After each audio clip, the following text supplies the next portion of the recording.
I had to make sure my frustrations didn't come out publicly. Yeah, my whole statement about winning things in the second year was I was trying to I was doing that for the club because no one internally would dare say that because they would just stare.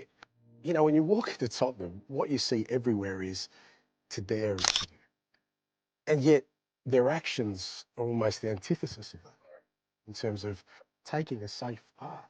And at the end of my first year, when we finished fifth, for me, okay, how do you go from fifth to really challenging? Well, we had to sign Premier League ready players.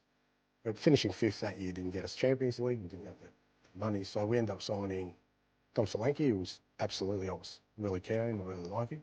He's three teenagers. I was looking at Pedro Neto and Guillermo, Semenyo at the time, Mark Gay. I said, we need, if we're going to go from fifth to there, that's what the other big clubs do in that moment. You know, when Arsenal need players, they'll spend 100 million on Declan Rice. I don't see Tottenham doing that.